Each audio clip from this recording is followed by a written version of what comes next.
예레미야 1장 1절에서 13절 말씀입니다. 바벨론으로부터 하나님의 나라 남유다를 지금 지켜야 되는 상황이에요. 절체절명의 상황이에요. 나라가 멸망할 수도 있어요. 그러니까 시대적 배경을 잘 보세요. 그러면 우리가 한마음에서 나라를 지켜야 되지 않겠냐? 하나님이 주신 땅을 지켜야 되지 않겠냐? 막 이러고 있는 상황이에요. 야, 우리가 모든 목숨을 다하여 이 땅을 지키고 성전을 지키자! 와! 하는 상황이에요. 근데 예레미야를 통해서 하나님께서 얘기하시는 거예요. 야, 너희들 졌어. 너희들 끝났어. 야, 동요하지 마. 그냥 진 거야. 항복해.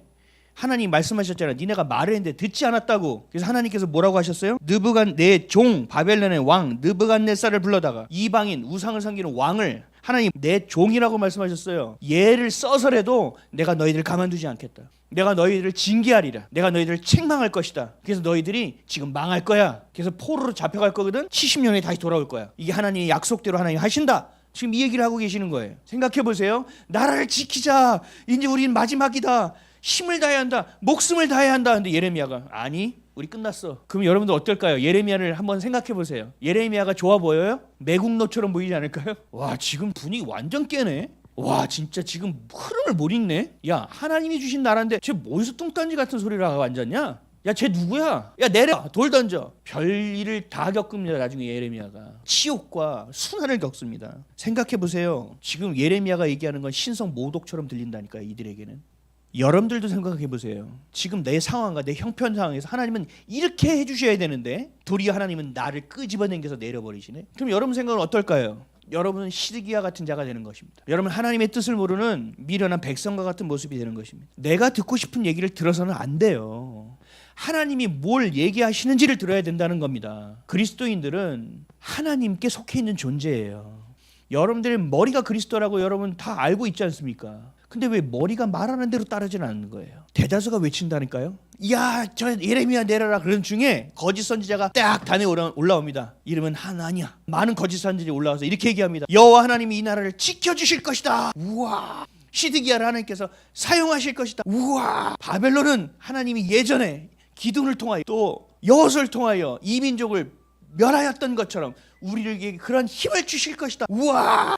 거짓 선지자가 올라왔단 말이에요. 다시 우리도 돌아와. 지금 우리의 역사로 대다수가 외쳐요. 교회 안에서 분열과 분쟁은 안 된다. 연합하여야 한다. 하나님은 사랑이시다. 우와. 지금 이 시대에 기독교가 개독교가 돼서 욕먹는 이 시대에 교회가 교회를 등지면 안 된다. WCC든 WE든 지금 그거가 딸릴 때가 아니고 하나가 되어야 된다. 우와. 똑같다고요. 하나님은 우리를 결코 버리지 않을 것이다. 그럼 뭘 들어야 되냐고요. 그럴 때 예레미야는 자기 민족에게 치욕을 당했습니다. 우리 교회도 마찬가지입니다. 이제 조금만 더 지나보세요. 진짜 진리만을 이야기하잖아요. 세상 사람들이 아니라 또 다른 교회에 있는 자들이 우리를 핍박하고 우리를 조롱하게 될 것입니다. 하나님의 일들은 여러분 환경을 보고 결정하는 것이 아니에요. 하나님이 주시는 말씀을 정확하게 가지고 가야만 합니다. 여러분 편에 하나님이 쓰시는 것이 아니라 여러분들이 하나님 편에 서야 되는 겁니다. 내가 꺼리는 것을 피하는 것이 아닙니다. 하나님 원하는 것을 향해야 합니다. 이것을 놓치는 순간부터 더 이상 그리스도인이 될 수가 없어요. 교회를 지킬 수가 없습니다. 대다수가 듣기 좋은 말만 하죠. 동성애를 인권이라고 얘기합니다. 다들 그래서 안아줘야 한다고 합니다. 아까 제가 얘기한 것처럼 기독교가 욕을 먹고 있는데 야 WCC 때문에 우리가 또 꼭 싸워야 되겠니? 그래서 진리를 얘기하면 야 너 분열을 조장하냐? 여러분 논리를 들으면 안 돼요. 여러분 감정으로 들으면 현혹된다니까요. 미혹된다니까요. 말씀으로 들어야 돼요. 말씀을 기준으로 돼야 돼요. 말씀을 기준인 사람은요 이것이 진짜인지 아닌지를 금세 알 수 있습니다. 우리가 지금 살아가는 교회의 현실은 멸망에서 포로로 끌려간 다니엘의 시대와 너무나 비슷해요. 그 시대 가운데 살았던 다니엘은 어떻게 신앙을 지켰느냐? 그 모든 것이 망한 때에 다니엘은 도대체 어떻게 하나님을 찾았느냐? 그렇다면 똑같은 시대를 살아가고 있는 우리는 어떻게 예배해야 되고 어떻게 믿음을 지켜나가야 되느냐? 이것을 배우려고 하는 것입니다. 예레미야가 당했던 것 같은 어려움이 우리에게 밀려들고 있습니다. 한국 전쟁이 일어난 지 74년이 됐어요. 민주주의를 해야 된다. 공산주의를 버려야 된다. 싸웠어요. 지금 우리나라 보세요. 어떻게 돼 있어요? 아직도 종북 세력이 남아있어요. 아직도 공산주의들이 남아있어요. 교회와 백성과 민족을 현혹하여 어떻게든 지금도 무너뜨리려 가는 세력이 14년이 지난 지금에도 남아있단 말이에요. 물이 들어와서 범람해서 그 집에 들어오면 그 악취가 계속 남는단 말이에요. 똑같아요. 지금 기독교를 향하여 범람한 우리 교회를 향하여 범람해서 동성애와 차별금지법과 WCC와 같은 진리가 아닌 것들이 우리 안에 이미 들어와서 우리 집안을 어지럽히고 오물이 되어 있단 말이죠. 여러분 이게 우리가 살아가는 시대예요. 지금 다니엘이 살았던 시대와 똑같습니다. 절망입니다. 하나님을 대적하는 자들은요 되게 무섭게 생겨 있을 것 같죠. 그렇진 않죠. 그렇게 보이면 우리가 속지를 않죠. 그런데 그들은 아주 인성이 좋고 성품이 좋아 보이고 아주 포장하고 있습니다. 그래서 정치, 경제, 사회, 문화에 좋은 인물로, 종교도 마찬가지, 교회도 마찬가지예요. 아주 좋은 인물처럼 성품을 가지고 싸우면서 사람들을 탈 앞에서 구제도 하고 막 진리를 선포해요. 근데 그 가운데 자신의 사상을 아주 잘 섞어냅니다. 그래서 이걸 먹다 보면 나도 모르게 중독되어서 이것을 계속 찾게끔 만들게 해버립니다. 하나님의 심판 앞에서 회개해야 되는데도 얘기해요. 하나님은 그러실 리가 없다. 하나님은 우리를 버리실 리가 없다. 더 속입니다. 교회는 영적 등대와도 같습니다. 교회가 무너지면 세상은 무너질 수밖에 없습니다. 교회를 통하여 하나님이 이 땅에 빛을 비춰내고 계시기 때문입니다. 교회를 통하여 세상이 썩지 않게끔 만들고 계시기 때문입니다. 그런데 이것이 썩고 있습니다. 수많은 절망 가운데 그래도 버텼습니다. 다니엘은. 근데 성전이 무너졌다는 소식에 완전히 무너지는 거예요. 절망이에요. 똑같단 말이에요. 근데 너무 아이러니한 게 우리가 하나님 우상을 섬겼어요. 잘못했어요. 그래요. 우리가 그렇게 잘못해서 하나님 혼나야죠. 근데 하나님이 직접 혼을 내세요. 왜 느부갓네살과 같은 바벨론과 같은 우상을 섬기는 자들의 손을 빌어서 우리를 깨십니까? 이거는 안 됩니다. 이거는 하나님이 잘못 생각하시는 거 아니에요? 라고 얘기하고 나온 것이 하박국 선지자예요. 하박국서도 같이 읽으셔야 돼요. 하박국서는 그 심정으로 하나님께 토로한 거예요.